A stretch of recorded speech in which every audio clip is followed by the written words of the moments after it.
No início, só existia o caos. O mundo era formado por uma massa confusa, onde todas as coisas já existiam, mas se encontravam completamente misturadas, formando um grande vazio de sentido. Este período caótico durou muitas eras. Foi quando Gaia e outras divindades primordiais começaram a colocar ordem onde antes só havia o caos. Assim, a Mãe Terra, sem ajuda de nenhuma outra divindade, gerou Urano, o Deus Céu, aquele que reinaria sobre todas as coisas. Todas as noites, o grande Deus se encontrava com a deusa Gaia. Estes encontros geraram muitos filhos, como os Titãs, os Ciclopes e os Hecatônquiros. Por esses filhos serem muito poderosos, o Deus Céu temia ser destronado por eles. Por isso, assim que nasciam, Urano os aprisionava no ventre da mãe, no lugar que ficou conhecido como Tártaro. Gaia era obrigada a conter dentro de si seres divinos e portadores de poderes colossais, e isso lhe causava uma intensa dor. Após muitas eras de sofrimento e subjugação, Gaia ficou cansada da tirania de Urano e começou a tramar uma forma de derrubá-lo. Assim, ela libertou o Titã Cronos, que era o seu filho mais novo e o mais ambicioso, e suplicou para que ele a libertasse da tirania de Urano e que Cronos tomasse para si o direito de reinar sobre o universo. O ambicioso Titã aceitou a difícil tarefa imposta por Gaia. Para realizar esta missão, sua mãe lhe entregou uma foice de diamante. Então Cronos partiu para o Palácio Celestial de Urano. Lá, ele encontrou seu pai dormindo sobre uma nuvem. O Titã se preparou para desferir o golpe fatal. Cronos acertou os testículos do Deus Céu com um golpe certeiro. Urano soltou um grito de dor como nunca antes ouvido no universo. O grande Deus tombou sobre uma nuvem e seu sangue tingiu o céu de vermelho escarlate. Cronos então retornou triunfante, ávido para contar para sua mãe sobre sua façanha gloriosa. Gaia ficou radiante e muito orgulhosa por seu filho. Como lhe foi prometido, Cronos se tornou o senhor de todo o universo.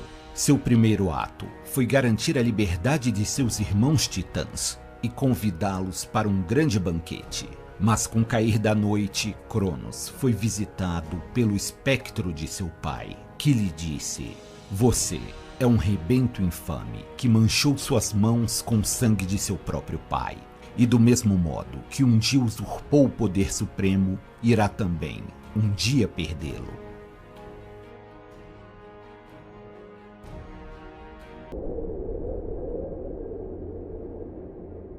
Após derrubar o deus Urano do trono celestial, o Titã Cronos dá início ao seu reinado como Senhor Supremo do Universo. Foi durante o reinado do poderoso Titã que se originou a Era de Ouro do Homem. Durante este período dourado, a paz e a harmonia imperavam no mundo. Era um estado de primavera constante. A abundância existente tornava trabalhos como a agricultura desnecessários. Este era um mundo onde a palavra necessidade não fazia sentido. Contudo, a vida dos deuses não era tão pacífica quanto a dos homens. Cronos havia se tornado um governante tão tirano quanto seu pai. Após se casar com a deusa Reia, Cronos temia a profecia de seu pai, que lhe amaldiçoou, dizendo que assim como aconteceu com ele, um de seus filhos se levantaria contra o soberano e lhe tomaria o poder. Cronos, no auge de sua paranoia, passou a devorar os filhos assim que nasciam, para garantir que nenhum deles jamais o desafiasse. A deusa Reia ficava desolada ao ver um filho após o outro ser devorado pelo deus tirano. A rainha está novamente grávida, mas desta vez ela se rebela e decide que seu filho não será servido como refeição para Cronos. Para isso, Reia desceu à terra e deu à luz a Zeus em uma caverna na ilha de Creta. Lá, ela entrega seu filho para que seja criado pelas ninfas das florestas. Mas Cronos também sabia que Reia estava grávida e aguardava o nascimento do bebê para que este também fosse devorado. A deusa se tranca em seu quarto e passa a gritar simulando as dores do parto. Quando sai de seu cômodo, a deusa segurava um lençol repleto de pedras, imitando o formato de um bebê. Ela sabia que Cronos, ávido para devorar mais um filho, o engoliria de uma só vez, sem assim perceber o engano cometido. E assim aconteceu. Rhea finge chorar de tristeza pela perda de mais um filho, mas na verdade chorava de alegria por ter conseguido poupar seu próprio filho de um destino tão terrível. Enquanto isso, o jovem Zeus era criado pelas ninfas e amamentado pela cabra Almoteia. Quando mais velho, Zeus passou a ser educado por uma águia encantada que viajava pelo mundo e lhe trazia as novidades de tudo o que acontecia. Após chegar à idade adulta, foi revelada a Zeus sua verdadeira identidade e também o terrível destino de seus irmãos. Determinado, Zeus busca uma forma de libertar seus irmãos. Com a ajuda do Titã Oceano, Zeus consegue uma poção que fará com que Cronos vomite seus irmãos. Então, disfarçado de lacaio celestial, Zeus convence Cronos a tomar a poção, dizendo se tratar de um néctar de qualidade nunca antes vista. Após tomar o néctar, Cronos sente enjoos e vomita todos os seus filhos: Hestia, Deméter, Hera, Hades, Poseidon e também a pedra usada para enganar Cronos. Agora, com o apoio de seus irmãos, Zeus reivindica para si o poder supremo sobre o mundo. Mas Cronos não está disposto a ceder o poder sem lutar. E assim tem início a Guerra dos Titãs.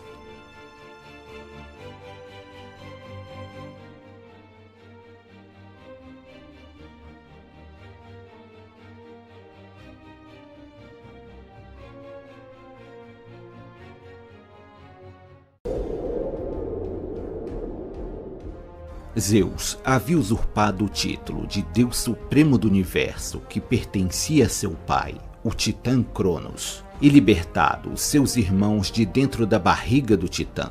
Essa traição deu origem à Titanomaquia, também conhecida como a Guerra dos Titãs.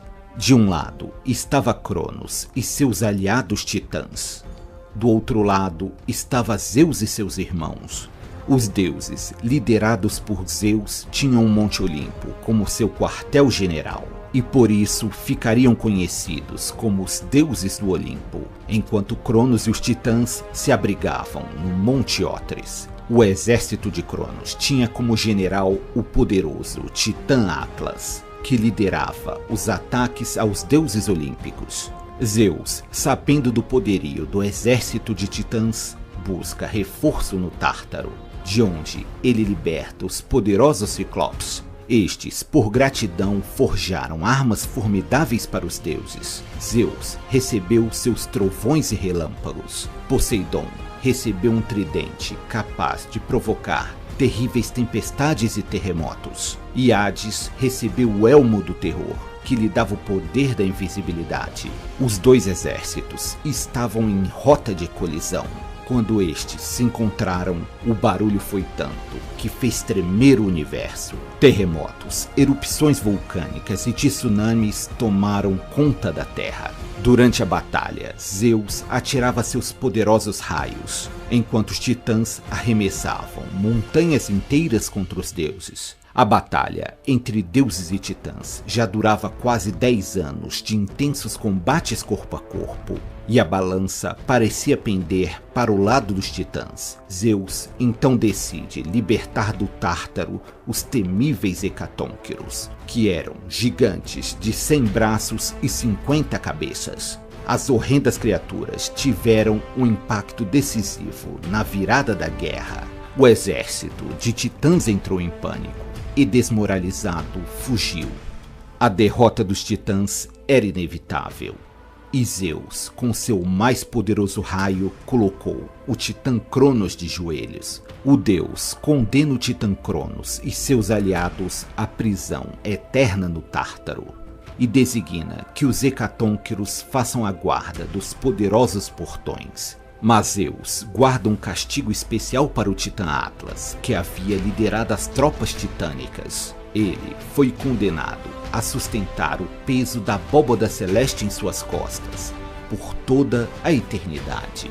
Zeus finalmente se consolidou como deus dos deuses. Contudo, Gaia, a mãe dos temíveis titãs, se enfurece com a prisão de seus filhos e prepara uma vingança para Zeus.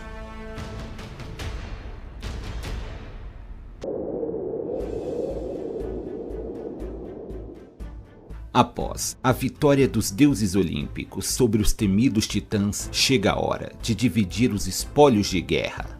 Zeus estava determinado a acabar com o reinado dos deuses tiranos sobre o universo e decide partilhar parte de seu poder. Zeus, como Deus Supremo, passou a reinar sobre o céu. Poseidon passa a ser o senhor dos mares, enquanto Hades terá total domínio sobre o submundo, também conhecido como Reino dos Mortos. Todos que lutaram ao lado de Zeus receberam honrarias adequadas, e a partir deste momento se tem início o governo dos deuses olímpicos sobre o mundo e sobre os homens. Mas antes de se consolidarem no poder, os deuses ainda teriam que enfrentar um último e perigoso desafio. A deusa Gaia, mãe dos titãs, estava enfurecida com os deuses olímpicos por terem aprisionado seus filhos no Tártaro e passa a se preparar para uma vingança contra Zeus. A deusa gera a mais tenebrosa criatura que um dia já existiu, o monstro Tifão. Este poderoso ser foi concebido com uma única finalidade: derrotar Zeus. A monstruosa fera se dirige ao Monte Olimpo e os deuses, ao avistarem a enorme besta, fogem em pânico. Para não serem reconhecidos, eles se disfarçam de animais e vão se refugiar no Egito. Lá, eles também têm sua divindade reconhecida e venerada. Apenas Zeus ficou para enfrentar Tifão. O embate é violento. Zeus usa como armas seus raios e a foice de Cronos. Porém, durante a batalha, Zeus é desarmado por Tifão, que usa a foice de Cronos para arrancar os tendões de Zeus. O poderoso deus é derrotado e incapacitado. Zeus é aprisionado e seus tendões passam a ser vigiados por Equidna, a mulher serpente. Com a ajuda de Pan, o deus Hermes consegue roubar os tendões de Zeus e devolvê-los ao deus, que rapidamente recupera suas forças e parte em busca de sua revanche contra Tifão. Zeus recebe o auxílio inestimável das Moiras, que alimentam a besta com frutos envenenados. Encontrando seu inimigo debilitado, Zeus parte para definir sua vitória. Ele dispara seu mais poderoso raio na cabeça de Tifão, que tomba derrotado. Zeus o aprisiona sobre o Monte Etna, que agora, devido ao grande poder do monstro, passa a cuspir lava de tempos em tempos. Após a heróica vitória, o caminho está aberto para que Zeus e os deuses olímpicos reinem sobre a Terra.